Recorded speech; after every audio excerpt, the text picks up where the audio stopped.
A graça, a paz e a misericórdia. Eu vou convidar os irmãos, todos que quiserem abrir suas Bíblias, na Epístola aos Hebreus, capítulo 4. Epístola aos Hebreus, capítulo 4. Nós vamos ler os versículos do 1 até o versículo 13. Mas nós vamos nos focar hoje nos versículos 1 a 3. Mas é importante nós lermos os 13 versículos também no mesmo contexto. Hebreus capítulo 4, versículos de 1 até o 13. Podemos ler juntos?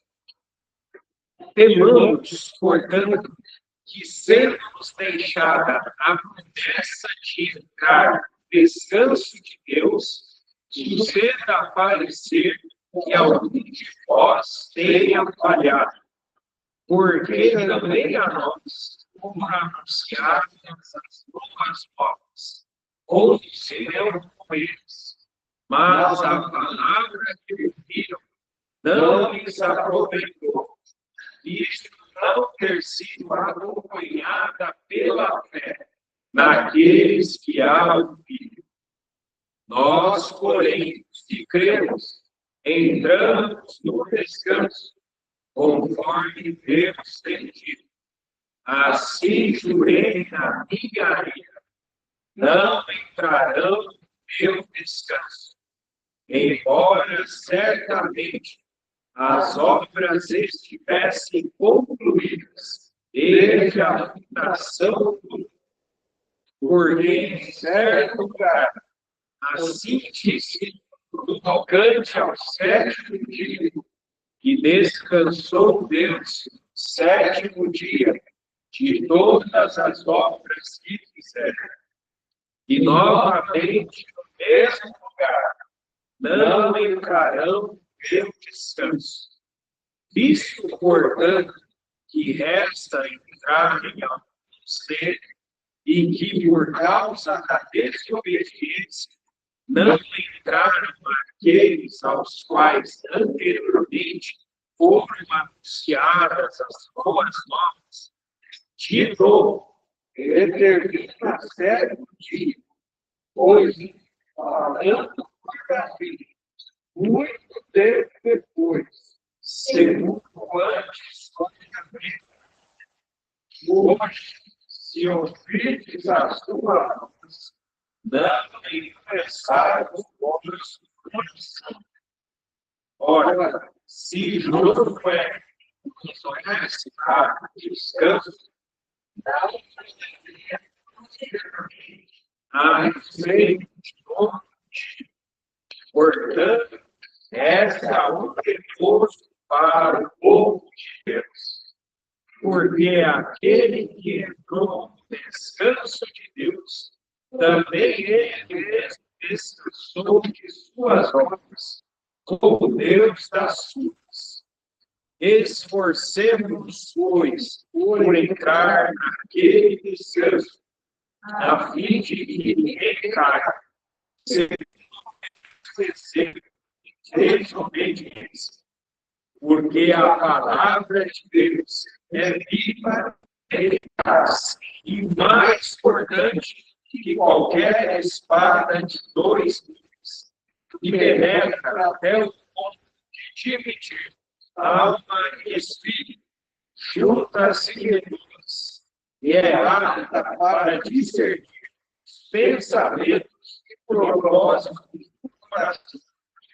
E não há criatura que não seja manifesta na sua presença. Pelo contrário, todas as coisas estão descobertas e patentes aos olhos daquele a quem queremos expressar. Pai, mais uma vez nós pedimos a tua graça. Amém. Senhor, é aquele que resiste aos soberbos, e contudo aos humildes concede a sua graça. Senhor, é em humildade que nessa noite nós pedimos a ti, Senhor, a tua graça. Pedimos humildemente, Senhor, espírito de sabedoria e de revelação. Traz-nos o entendimento desse texto que acabamos de ler, Senhor. Ajuda-nos, Senhor. Dá-nos entendimento. Nós estamos pedindo ao Senhor, levando àquele que é o autor das Escrituras, aquele que é o autor dessa palavra que é viva e eficaz. Nós rogamos ao Senhor, fala aos corações. Nós desejamos ouvir o Senhor. E mais do que isso, nós desejamos ser transformados. Nós imploramos ao Senhor por transformação. Nós queremos parecer-nos mais com Jesus. Queremos ser a semelhança de Jesus. Nós não queremos descansar, Senhor, enquanto não parecermos mais com Jesus. Esse é o nosso pedido, nosso anelo do nosso coração. Ser conformados à imagem de seu Filho, a fim de que ele seja um primogênito entre muitos irmãos. Então, nessa noite, rogamos ao Senhor, fala conosco, abrimos-nos a Ti, amém, querido Filho de Deus. Amém.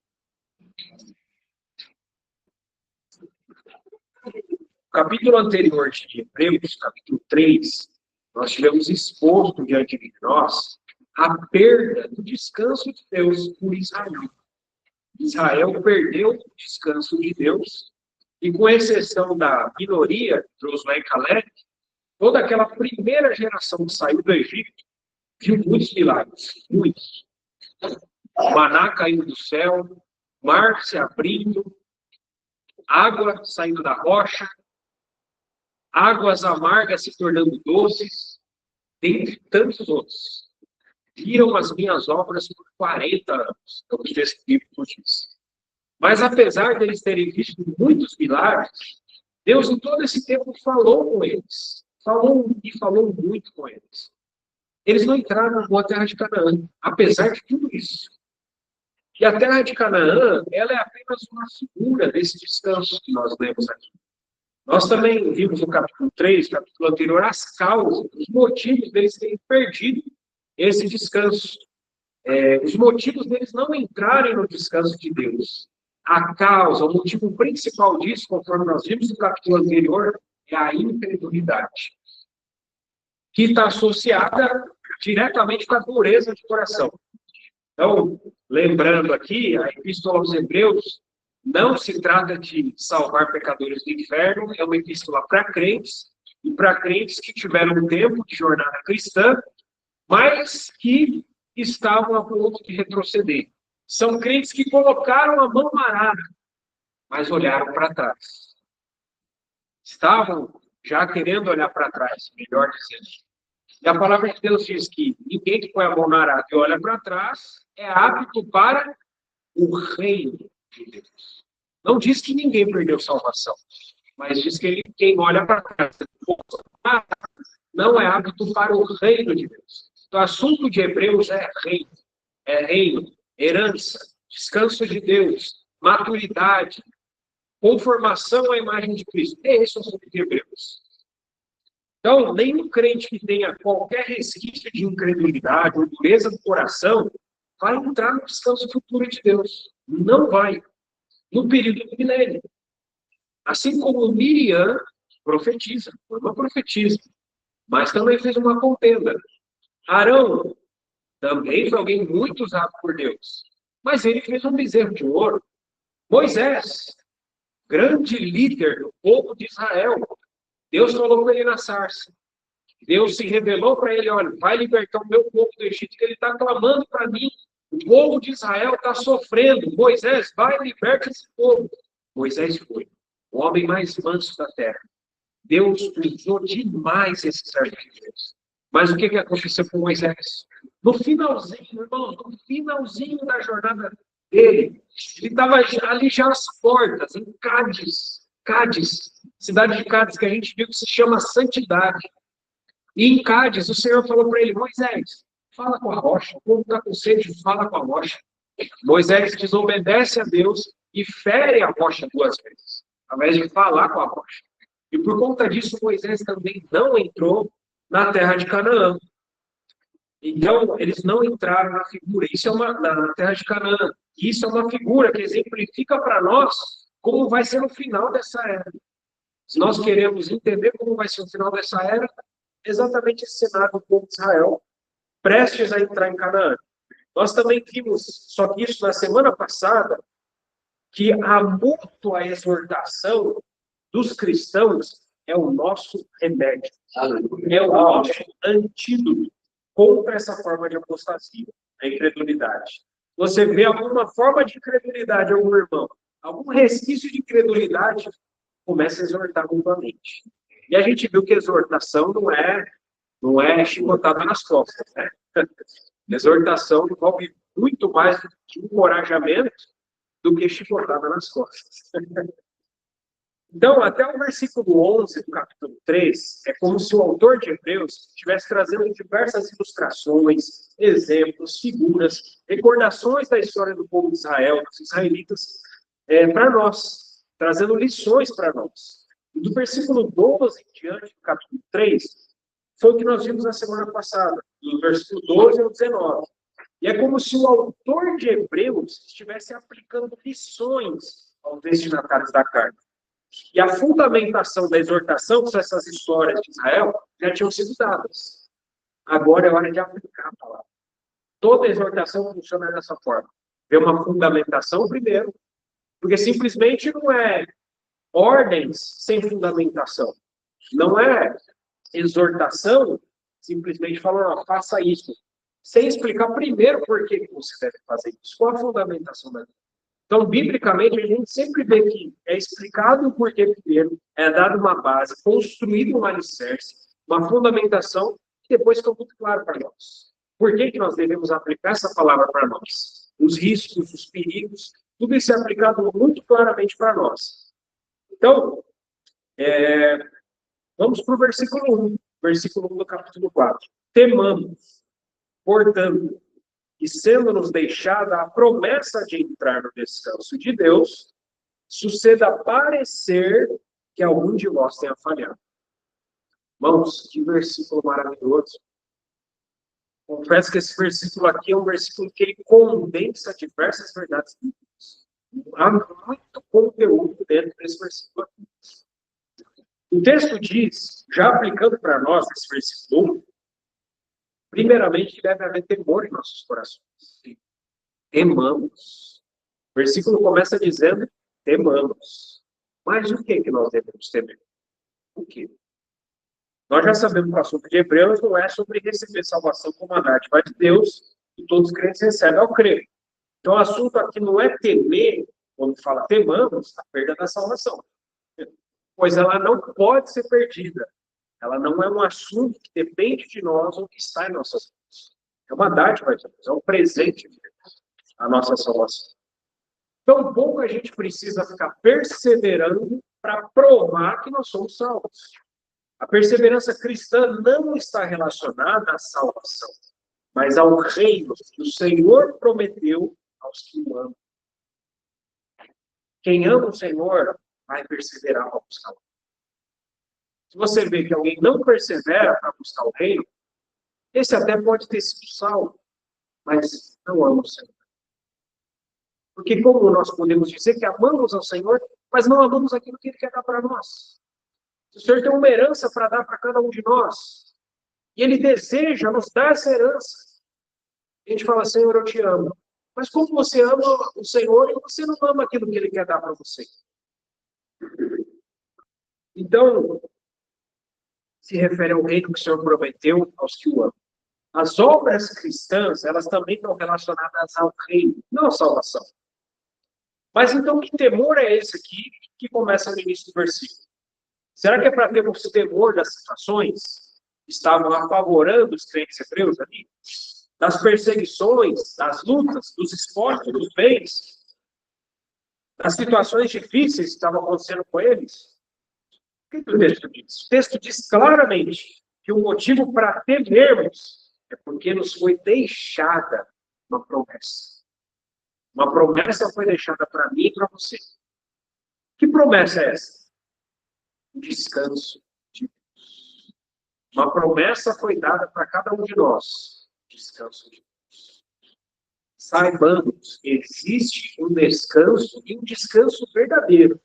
Não se compara com o seu descanso quando você chega na sua casa depois de um longo dia de trabalho. Não se compara com isso. Esse descanso é verdadeiro. E foi prometido para cada um de nós. E Deus deseja que nós cheguemos lá. esse descanso de Deus é o reino futuro, no milênio. Mais especificamente, essa promessa aqui, do descanso de Deus, diferentemente da salvação, ela não é incondicional. Ela não é incondicional. Ela é por mérito. Ela é por merecimento. Porque nós vemos ao final do versículo que algum de nós pode falhar. O versículo deixa muito claro que algum de nós pode falhar.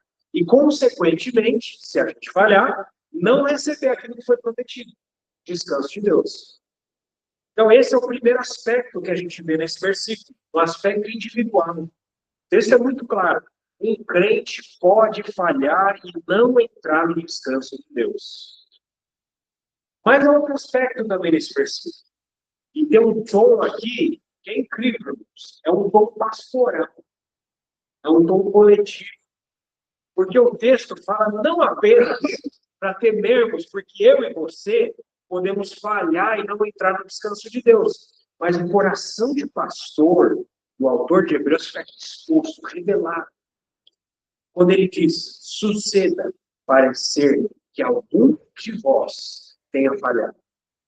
Outras versões trazem a expressão, pareça que algum de vós tenha ficado para trás.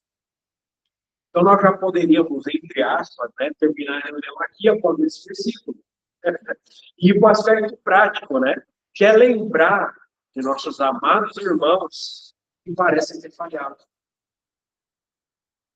E orar por eles, orar pelos irmãos que parecem ter falhado, ligar para eles, visitá-los, ver se os irmãos têm alguma necessidade, porque eles são a nossa responsabilidade.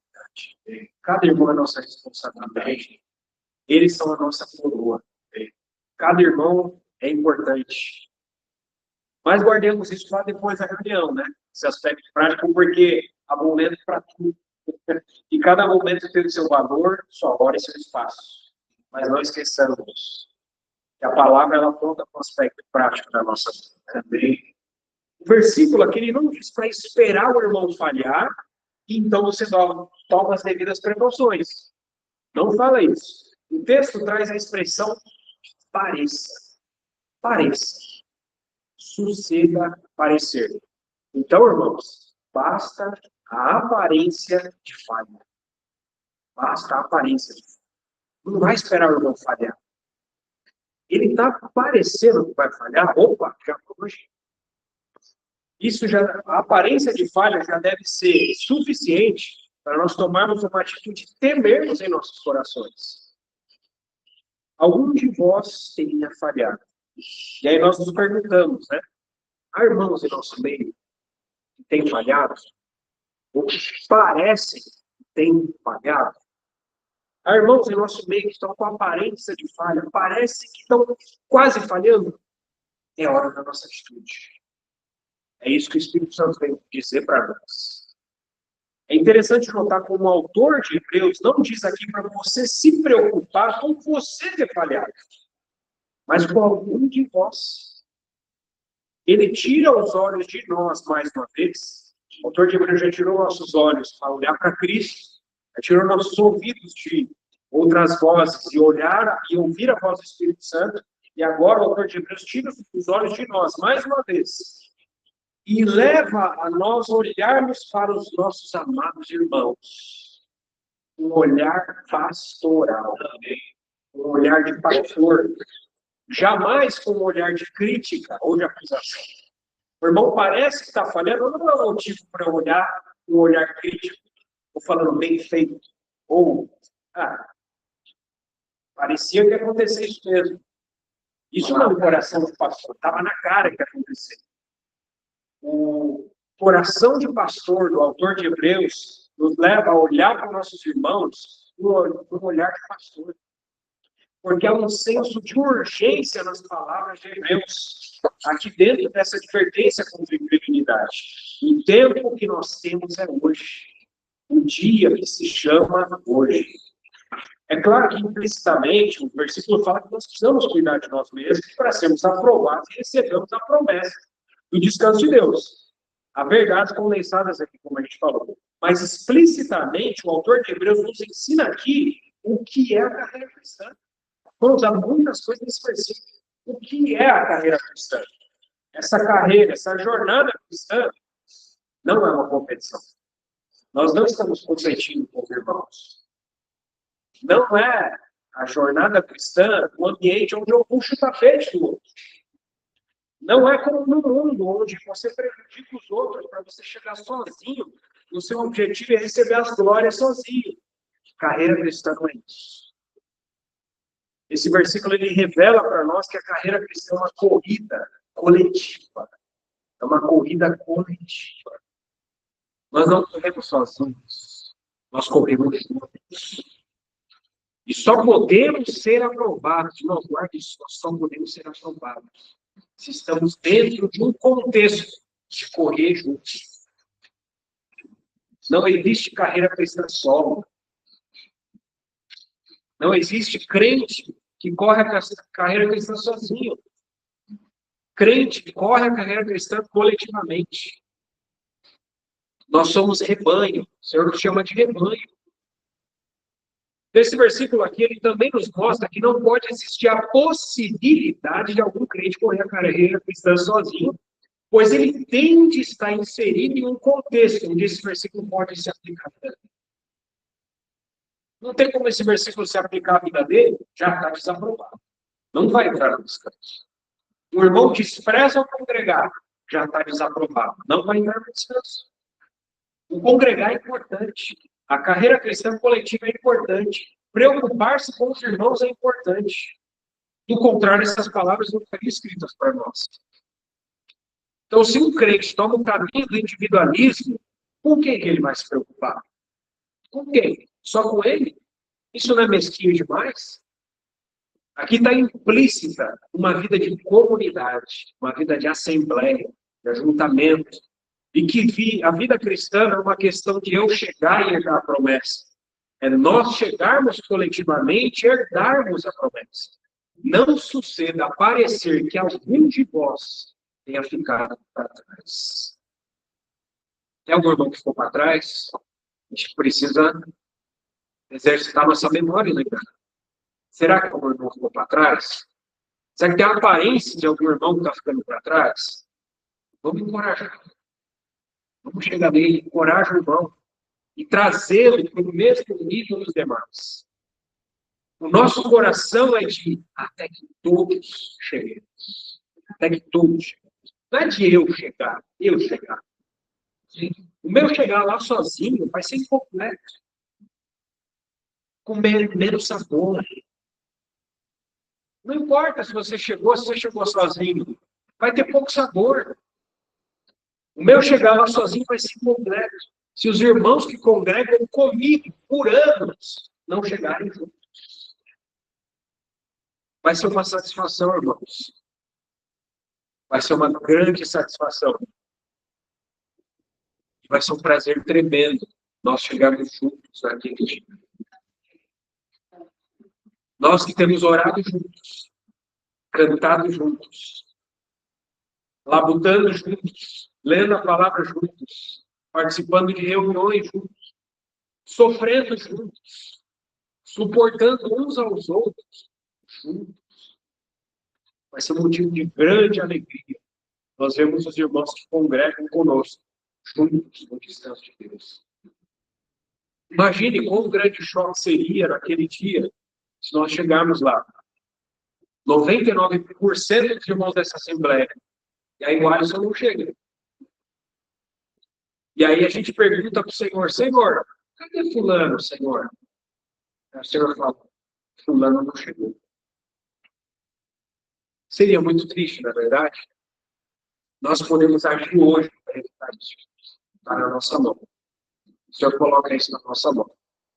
Para que todos nós cheguemos, todos conformados à imagem de Cristo. Versículo 1 ainda traz a ideia de que se algum de nós parece que está falhando na vida cristã, temamos. Porque se esse que está parecendo falhar é nossa responsabilidade, nós podemos perder o descanso, por não cuidarmos dele e o deixarmos falhar. Percebe que o texto ele nos empurra até o coração pastoral? Então, a promessa do descanso, ela está atrelada a ter os corações que são alargados pelo amor aos irmãos, pela casa de Deus. Corações que têm zelo pela casa de Deus. Corações de pastor. Não corações que pensam apenas em si mesmos ou apenas em suas famílias. Isso é muito mesquinho. O versículo ele também mostra que essa preocupação não é de responsabilidade apenas de um irmão entre nós. Percebe que o texto fala isso? O texto não fala, olha, o líder de vocês deve temer, porque algum de vocês pode estar falhando. O texto não fala isso. O texto não fala que é responsabilidade exclusiva de um irmão ou apenas dos irmãos que são da liderança, que coordenam os serviços da igreja. O texto não diz que é responsabilidade exclusiva dos presbíteros. A preocupação com os irmãos é responsabilidade de todos nós. Todos nós. Porque se um falhar, estando sob nossa responsabilidade, todos nós corremos risco. Todos nós corremos risco se um falhar. E é motivo de temor, não é verdade? É um grande motivo de temor. 1 Pedro, capítulo 1, versículo 17, diz o seguinte. 1 Pedro 1, 17. Portai-vos com temor durante o tempo da vossa peregrinação. Nós estamos peregrinando no nosso deserto, assim como o povo de Israel peregrinou no deserto. E eles não entraram porque faltou temor no coração deles. A gente viu em Provérbios 28, 14, feliz o homem, constante no temor de Deus. Mas aquele que endurece o coração, cairá no mal. Então, a gente colocou como uma balança, né? Temor de Deus de um lado, dureza do coração do outro. Quanto mais temor de coração nós temos, mais maleável é o nosso coração. Por outro lado, quanto mais dureza de coração nós temos, mais duro o nosso coração.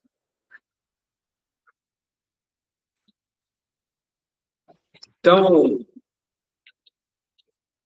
todos os irmãos são nossa responsabilidade. Então, louvado seja o Senhor que, repetindo o que foi dito semana passada, a nossa agenda precisa ser a agenda de Deus. Nós precisamos estar à disposição dos irmãos para servi-los com os nossos dons e ministérios. E também para sermos amigos. Também para sermos amigos dos irmãos. Então, qual foi a última vez que eu ou você chamamos os irmãos para almoçar ou jantar na nossa casa? Os irmãos são importantes. Relacionamento com os irmãos. Os irmãos são a nossa coroa, nossa responsabilidade. Ainda no versículo 1, nós vemos que esse descanso prometido é algo que está em aberto. O descanso é algo que está em aberto. Não é algo que está fechado, ou algo que já aconteceu. O texto não diz que esse descanso já passou, mas que ele ainda irá acontecer. E a chance, a possibilidade de entrada nesse descanso está disponível a todos nós. Como nós iremos ver ainda adiante, em Hebreus, capítulo 3, versículo 3 mesmo e 4, esse descanso ele é tanto futuro como também presente.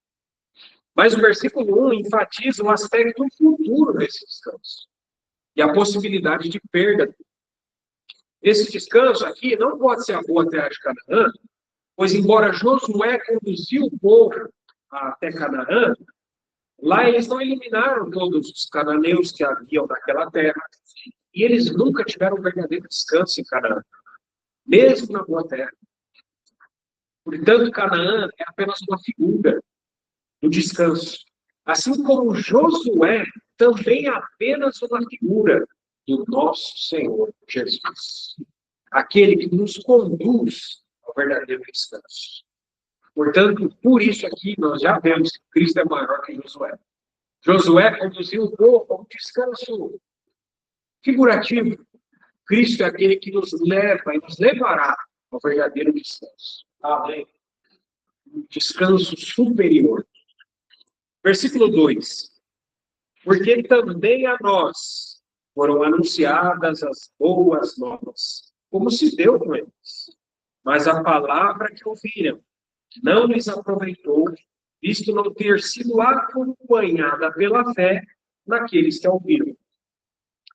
O versículo 2 aqui, ele inicia trazendo à memória, mais uma vez, o povo de Israel no deserto, e trazendo uma similaridade deles conosco. Qual que é essa similaridade que o versículo mostra? As boas novas foram anunciadas a eles, como também a nós. Essa é a similaridade entre nós e eles. O versículo diz. Nós também ouvimos essas boas novas, elas também foram anunciadas à igreja. Ambos receberam as boas novas. Mas tenha bastante atenção aqui, irmão, irmã. As nossas mentes, ao ouvir a palavra boas novas, geralmente já estão condicionadas, né? A acreditar que isso é o evangelho que tira pecadores do inferno.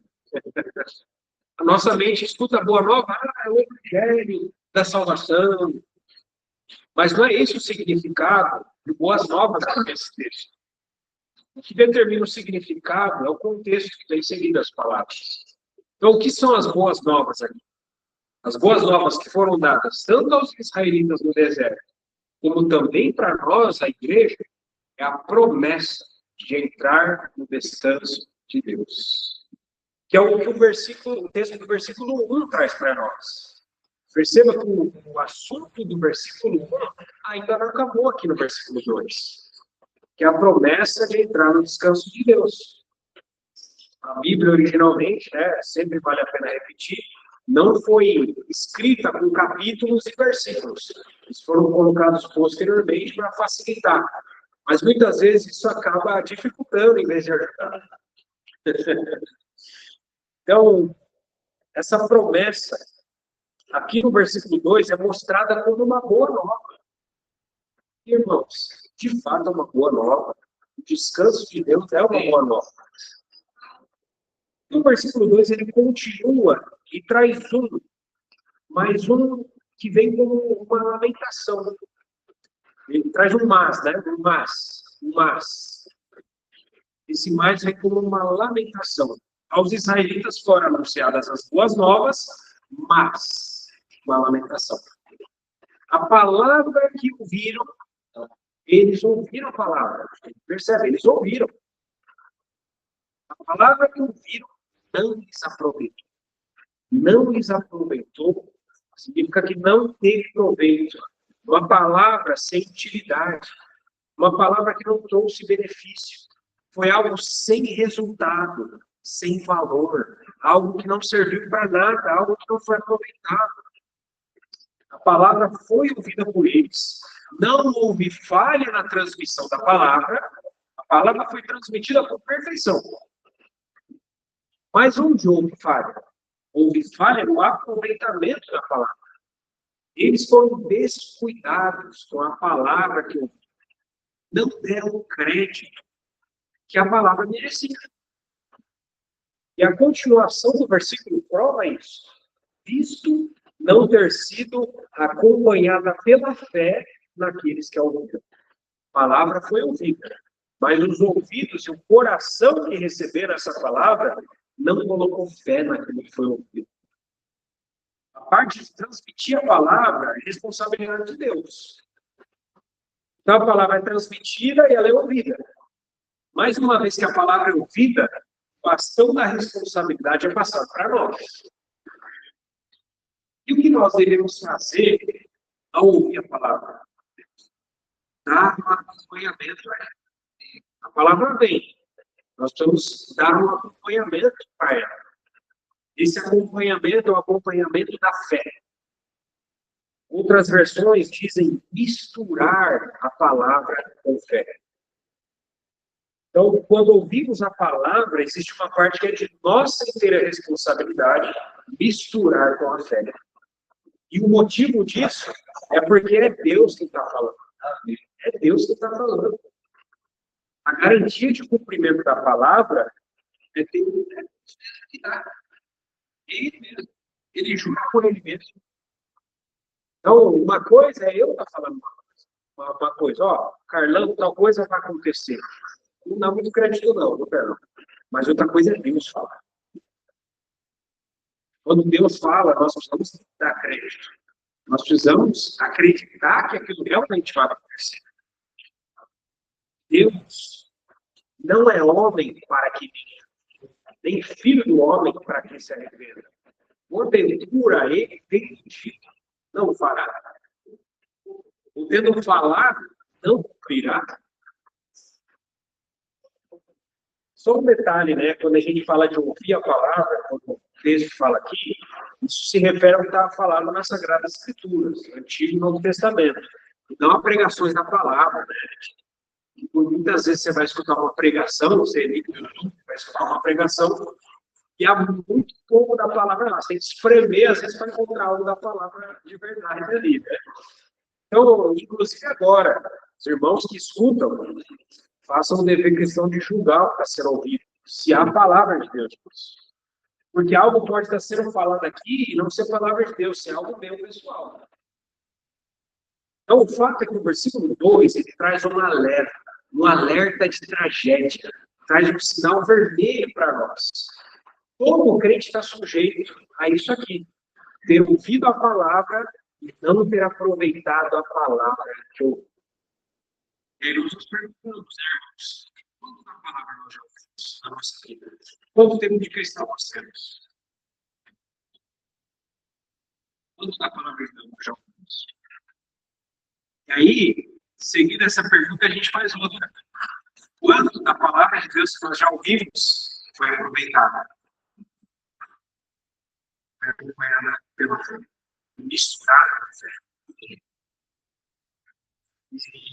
Se nós ainda somos os mesmos, depois de vários e vários e vários anos de jornada cristã, e ainda não houve transformação de caráter, se o fruto do Espírito ainda não é evidente na nossa vida, mas sem as obras da carne, é evidência de que a palavra que ouvimos também não teve proveito. Você olha para fulano, você vê atitudes carnais, ira, dissensão, discórdia. É um crente, pode ser um crente, está salvo, salvo pela graça, mas você vê a carnalidade dele. Estudou 30, 50 anos de palavra de Deus, mas a palavra não aproveitou. A palavra não aproveitou. Agora, se você vê o fruto do Espírito, paz, longanimidade, bondade, mansidão, domínio próprio, a palavra aproveitou. Você percebe isso? Então, é por isso, irmãos, que quando nós lemos, temos lido a Epístola aos Hebreus, nós temos tido um clamor ao Senhor. Esse é o clamor que tem vindo ao meu coração cada vez que eu leio, escuto a palavra de Deus aqui entre os irmãos. Clamor por transformação. Senhor, me transforma. Senhor, eu não quero ser igual. Senhor, eu quero o fruto do Espírito na minha vida. Senhor, eu peço isso ao Senhor.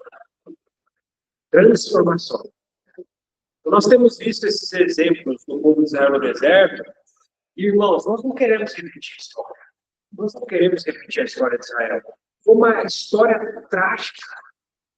Trágica. Deus tirou eles com mão forte do Egito. Tanto das 10 pragas, mão forte, abre o mar, e no final eles não entram na terra. Nada, né, como diz o ditado, e morrem na praia. Irmãos, que não seja essa minha e a sua história. De nadar na vida cristã e morrer na praia. Nós queremos que a palavra que nós estamos ouvindo tenha proveito na nossa vida. Só sobre a Epístola aos Hebreus, aqui em Campinas, nós já tivemos 19 ministrações da palavra. 19. O Senhor nos leva a considerar e orar para que o que nós temos ouvido não seja um tempo perdido. Porque se nós simplesmente ouvimos aqui, voltamos para nossas casas, como um dever religioso de vir a uma reunião, escutar uma palavra, isso não acontecer nada dentro de nós, não mudar nada dentro de nós, perdemos tempo. Perdemos tempo. Versículo 3. Nós, porém, que cremos, entramos no descanso, conforme Deus tem dito. Assim chorei na minha ira, não entrarão no meu descanso. embora certamente as obras estivessem concluídas desde a fundação do mundo. Versículo 3, irmãos, e quando nós lemos esse versículo, aparentemente é um versículo bem confuso. Mas não há confusão na palavra de Deus. A confusão, por vezes, os tradutores, confundidos pelas suas escolas teológicas, ao invés de traduzirem, acabam se saindo por traidores, né? É até um ditado, tradutor traidor, né? Então, para ficar mais claro o significado desse texto, vou trazer o texto de outras duas versões. A versão Reina Valera, de 1862, diz o seguinte: no entanto, entram no repouso os que têm crido. Tem uma versão católica que diz o seguinte: nós, porém, se tivermos fé, haveremos de entrar no descanso. Porque senão, a ideia ficaria uma ideia diferente aqui, rasa e contraditória, né? Mas, irmãos, quero trazer ainda uma outra tradução, que seria a melhor tradução desse texto, mais próxima do grego original. Seria o seguinte: pois nós, vírgula, os que têm crido, vírgula, estamos entrando no descanso. Agora faz todo sentido, né? Se adequa ao contexto que nós temos visto. Porque senão ficaria uma ideia rasa, esse texto aqui, de que quem crê em Jesus entrou no descanso e tem o reino garantido só por crer. E não é essa a ideia do texto. Não é a ideia do livro de Hebreus, dos 3 capítulos que nós lemos até agora. Ficaria totalmente fora de contexto. Inclusive, entra em conflito com tudo. Então, a palavra crer aqui dentro desse contexto aqui, é outra coisa quando a gente escuta a palavra crer nas Escrituras. Às vezes a gente também pode estar condicionado. A palavra crer, não, isso aqui é crer para a salvação. Nem sempre. Tem que olhar o contexto do que está escrito.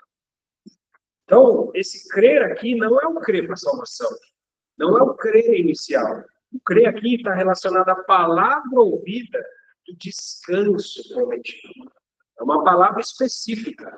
A palavra do descanso prometido. A promessa do descanso prometido. Muitos creem em Jesus e são salvos. Salvos pela graça. Mas nem todos creem na promessa do descanso. Não basta fazer uma análise do cristianismo hoje.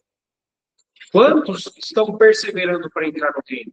Quantos sequer sabem que existe um reino futuro de Deus?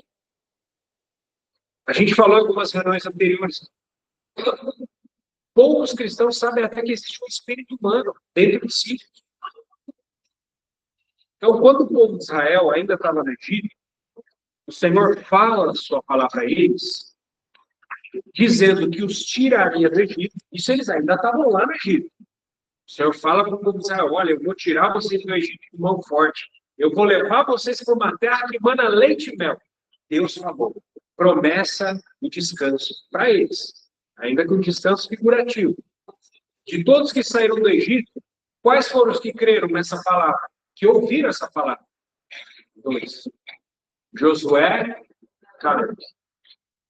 Todo o restante daquela geração não creu na palavra do Senhor, e esse foi o motivo pelo qual eles não entraram no descanso. Aquela geração de israelitas perdeu a chance de entrar no descanso, porque eles faltou fé na palavra de Deus.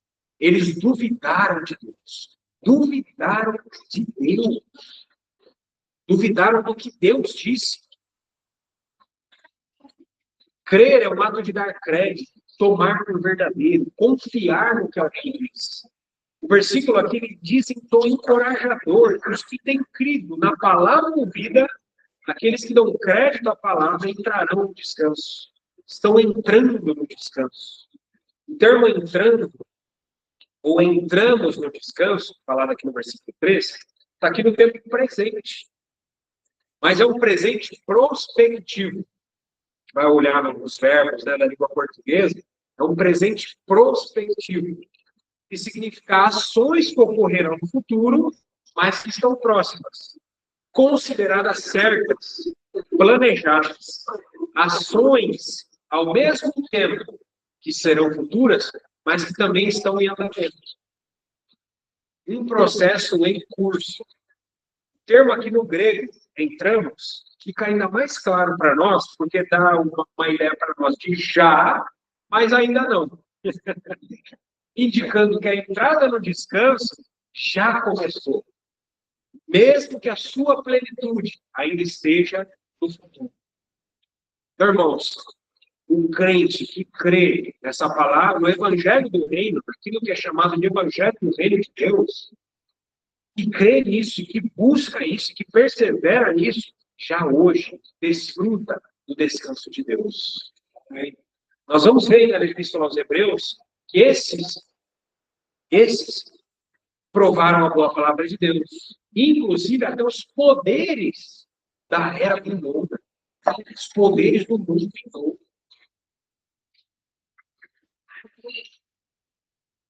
Então, o texto continua, texto versículo 3. Conforme Deus tem dito, assim jurei na minha ira, não entrarão no meu descanso. Outras traduções trazem aqui nessa parte a expressão tal como tem dito, ou tal como foi dito, ou tal como disse. Essa parte do versículo aqui, ela significa que da mesma forma como Deus jurou que aquela geração de israelitas que não creu na palavra não entraria em Canaã, implicitamente está dito que os que têm crido entrarão no descanso. Na mesma intensidade e energia que Deus jurou que uns não entrariam, Deus garante que outros entrarão. A gente vê pela continuação do versículo, né? Deus diz, assim jurei na minha ira, não entrarão no meu descanso. Nós já vimos que quando foi que Deus disse isso? Quando subiram aqueles 12 espias para espiar a terra de Canaã. Eles foram, ficaram 40 dias em Canaã, voltaram, trouxeram um relatório falando, olha, Deus falou a verdade, a terra é boa. Aí trouxeram aqueles cachos de uva gigante, mas começaram a falar, olha, apesar de tudo isso que Deus falou, ser verdade, tem gigantes lá. As cidades são grandes e fortificadas. Vimos ali os filhos de Anak. E aí eles começaram a espalhar incredulidade no meio do povo. Espalhar incredulidade, como um câncer. E aí o resultado foi que eles não entraram, porque essa incredulidade espalhou. E aí Deus jurou na sua ira, não entrarão no meu descanso. É como se Deus tivesse falado aqui. A gente já estudou isso. Se eles entrarem, eu não sou Yahvé. Era como se Deus tivesse dito essas palavras. Se eles entrarem no descanso, eu não sou Yahvé. Um tom enérgico que Deus usou. Um tom de reprovação tão severo com aquela geração. Mas esse mesmo tom tão severo, enérgico, Deus disse para aqueles que não entrariam, o Senhor está aplicando aqui para aqueles que vão entrar também no descanso.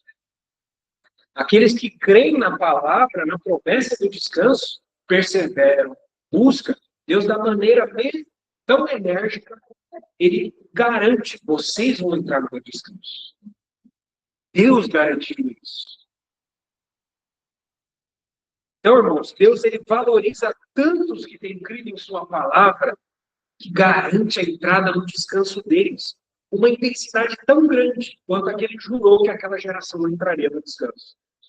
E a parte final do versículo diz, versículo 3, embora certamente as obras estivessem concluídas desde a fundação do mundo. Então, essa parte do versículo aqui, a parte B, está mais vinculada ao tema do versículo 4. Então, deixa essa parte para a semana que vem, o irmão da semana que vem, que seguir com essa parte aqui. No bom sentido. Então, as lições que ficam desse texto aqui para nós, é que é desejo da parte do Senhor que nós entremos em seu descanso. Nós podemos até dizermos que nós estamos predestinados a isso. Deus colocou um pré-destino para cada um de nós, de entrarmos nesse descanso. Assim como a palavra de Deus também nos diz que o Senhor nos predestinou a sermos conformes à imagem de seu Filho. Nós estamos predestinados a isso. Mas assim como os israelitas estavam predestinados a entrarem em Canaã e não entraram por causa da incredulidade, nós também temos um risco de perder o reino caso tenhamos as mesmas atitudes de incredulidade. Nós podemos correr esse risco se nós desprezarmos as palavras do reino, desprezarmos aquilo que o Senhor falou, por exemplo, no Sermão do Monte, considerando esses mandamentos da parte do Senhor são muito severos. Mas o que o texto de 1 João diz? Os meus mandamentos não são penosos. Os mandamentos do Senhor não são penosos. E ainda, o texto de João diz, se alguém me ama, guardará a minha palavra. E eu e meu Pai viremos e faremos morada nele. Se alguém me ama, guardará a minha palavra. Irmãos, pensa bem. Nós temos algum risco de confiar em Deus? Nós não temos nenhum risco. Aquilo que Deus fala, Deus cumpre. Ele disse, haja luz. E ficou escuro, houve luz. Confiar em Deus. Qual que é o resultado em nós? Para nós. Descanso. Descanso. Vinde a mim, os que estáis cansados, sobrecarregados, e eu os aliviarei. E achareis descanso para as vossas almas. Confiar em Deus, o resultado é descanso. Descanso hoje e descanso amanhã. Não confiar em Deus é intranquilidade hoje e intranquilidade amanhã. Quanto mais ouvimos a palavra de Deus e cremos, mais descansados nós somos. As pessoas vão olhar para nós, as pessoas olham para nós e vão falar, de onde que ele tira tanta paz vivendo essa situação de caos? As pessoas muitas vezes sabem as situações difíceis que nós passamos.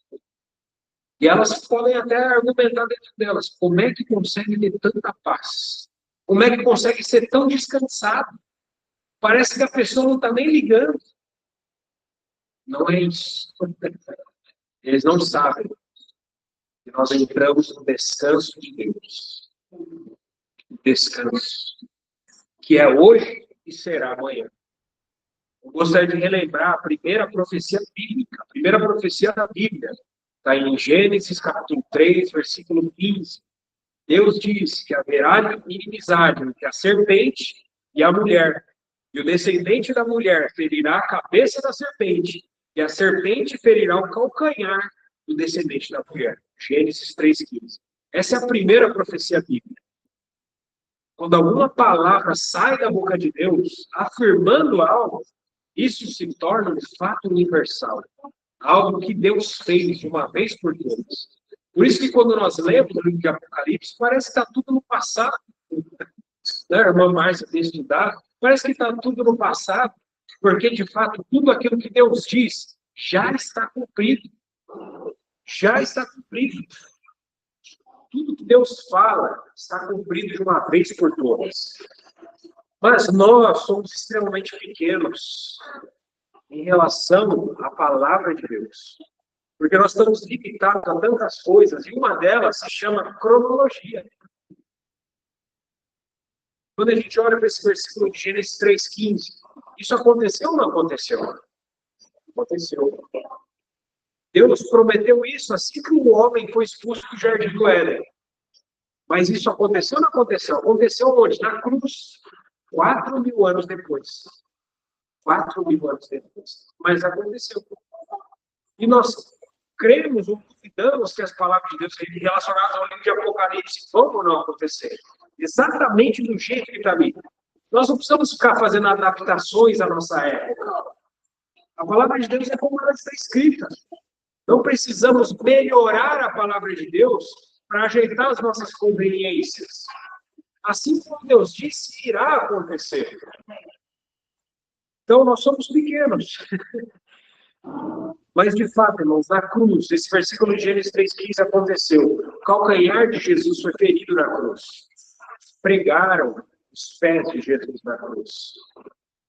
Mas a cabeça da serpente foi ferida. Foi ferida na cruz. Foi ferida também em presente prospectivo. Ela foi ferida ali, inicialmente, mas ela continua sendo ferida. E não é à toa que o texto bíblico diz que logo Deus da paz esmagará Satanás debaixo dos nossos pés. Amém. Nós somos corpo de Cristo. Amém. Ossos dos ossos de Cristo, e carne da carne de Cristo. Portanto, quando Cristo pisa em Satanás, somos nós também pisando em Satanás. Quando nós pisamos sobre Satanás, é Cristo também pisando sobre Satanás. Então, Cristo pisou na cabeça de Satanás, na cruz, mas continua pisando hoje. E continuará pisando amanhã. Louvado seja o Senhor. Deus sempre cumpre o que diz. Irmãos, é bom confiar em Deus. É bom confiar nas palavras de Deus. Para quem iremos? Só tu tens as palavras de vida eterna. E nós temos crido e conhecido que tu és o Santo de Deus.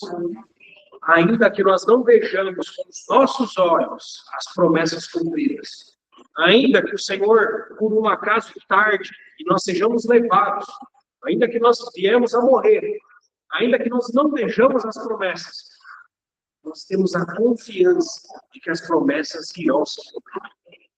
Porque essas promessas se apoiam única e exclusivamente em quem as prometeu. É Deus que prometeu. Ele é fiel.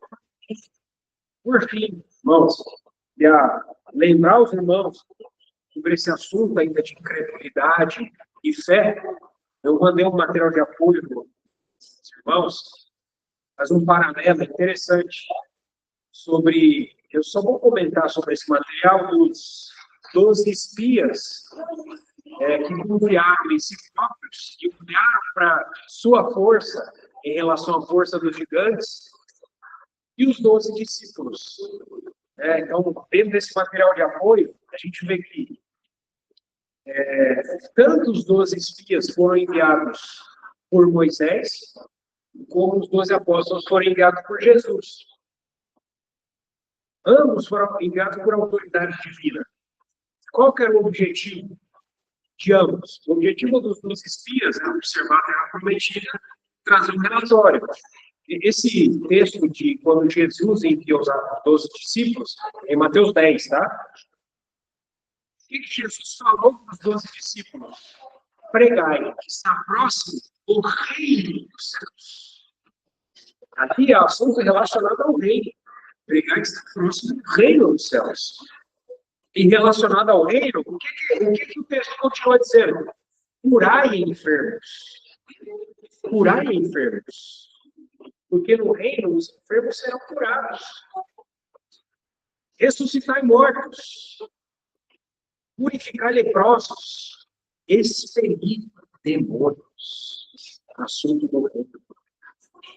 Então, irmãos, um grupo viu a promessa futura, os 12 espias, viram através de Canaã uma promessa futura, e os 12 discípulos, eles já iniciaram o cumprimento dessa promessa futura. Quando o Senhor envia os discípulos para pregar o reino, eles estão iniciando essa promessa futura.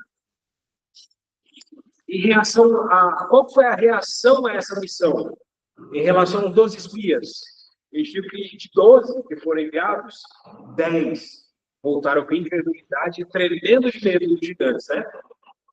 Em relação aos discípulos, os apóstolos obedeceram imediatamente. E proclamaram com ousadia: não podemos deixar de falar das coisas que vimos e ouvimos. E de 12 discípulos, a gente sabe que apenas um, no final, se perdeu. Judas, filho da perdição, para que se cumprisse a Escritura. Então, a gente vê um contraste, claro, de incredulidade dos espias e obediência dos 12 apóstolos, dos discípulos. Então, o relatório, qual foi o relatório dado pelos espias? Nós não podemos vencer os gigantes. Qual foi o relatório dado pelos discípulos? Não podemos deixar de falar das coisas que temos visto e ouvido. E no livro de Atos até tem um testemunho, né? Das pessoas do mundo. Estes que têm transtornado o mundo e já chegaram aqui. Eles têm tirado o mundo de cabeça para baixo. Esses que pregam o reino de Deus. Então, nós vemos através das palavras dos espias, palavras moldadas pelo medo. Nas palavras dos 12 discípulos, palavras moldadas pela fé. Qual foi o efeito provocado no povo? 12 espias, rebelião e incredulidade, confiança em si próprio. Agora, qual foi o efeito no povo realizado nos discípulos? Milhares, creio. Os que aceitaram a palavra foram batizados. Muitos, porém, os que ouviram a palavra creram. Então, os espias geraram desânimo e juízo. Os apóstolos geraram fé e temor. Então, o tema de ambas as coisas, tanto da saída dos discípulos como a saída dos apóstolos, foram descanso. A terra de Canaã, segundo o descanso de Deus, e dos discípulos do reino de Deus, presente e também futuro. Verdadeiro descanso em Cristo. E aí nós vemos que houve uma reação ao desafio. Estou mais abaixo ali na tabela. Os espias viram os gigantes, recuaram. Já os apóstolos, eles viram as ameaças. Houve ameaças com os apóstolos. Mas mesmo diante de ameaças, eles obedecem. Ide. O Senhor falando para eles, eu os envio como cordeiros ao meio de lobos. E foram e anunciaram.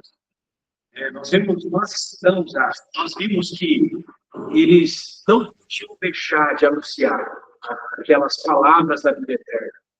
Eles não tinham medo, inclusive, de perder a própria vida. Paulo, quando foi apedrejado em Lístra, Paulo foi apedrejado, deram ele como morto. Aí Paulo levanta e Paulo já começa a pregar o evangelho de novo. Era um homem que não temia a morte. Ô, irmãos, que ousadia, que fé é essa? Que o Senhor nos dê também essa fé. Então, os 12 espias, eles representam o velho Israel que ouve, mas não crê. Já os 12 apóstolos, os discípulos, eles representam a igreja, que foi chamada a fé e essa missão. 2 pontos, 2 caminhos. Um foi incredulidade, outro foi obediência. E o resultado final de ambos, resultado dos espias, morte no deserto e juízo. Resultado dos 12 apóstolos, entrada no reino. Eu lhes designo o reino, como meu Pai me designou. Lucas 22, 29. E 2 Pedro 1:11. A entrada no reino será amplamente suprida no reino eterno de nosso Senhor e Salvador Jesus Cristo. Então, irmãos, o Senhor nos dê essa mesma fé encorajadora dos discípulos, que mesmo em meio à rebelião, o Senhor nos enviou um cordeiro também de lobos. E, graças ao Senhor, nós temos um final de semana de reunião, mas segunda-feira logo está aí. E o Senhor novamente nos envia como cordeiros ao meio de lobos, para nós enfrentarmos essas batalhas com ousadia, comermos gigantes como pão. Amém? Essa é a nossa tarefa. Essa ousadia é contagiante. Que nós possamos contagiar uns aos outros. É como se chama hoje, para que não suceda parecer que algum de nós ficou para trás. Louvado seja o Senhor. Pai, muito obrigado, Senhor. Obrigado, Senhor, porque nós temos uma promessa futura que nós já podemos experimentar hoje. Promessa de entrada no teu descanso. Senhor, nós pedimos ao Senhor que aumenta-nos a fé, nos dê uma fé ousada, Senhor. Uma fé ousada na tua palavra, Senhor. Queremos experimentar, Senhor, as coisas da era vindoura já hoje. Nas nossas vidas, Senhor, sejam um reflexo dessa era vindoura. Senhor, nos dê autoridade para expelir demônios, para curar enfermos, para ressuscitar mortos, para pregar com ousadia a tua palavra, Senhor, porque nós somos teus. Nós não somos de nenhum outro. Não servimos outros deuses. Temos um único Deus verdadeiro. Somos os joelhos que não se dobraram a Baal. Ainda, Senhor, que muitos possam estar se dobrando dentro do teu povo até. Muitos possam estar se vendendo, negociando a sua fé.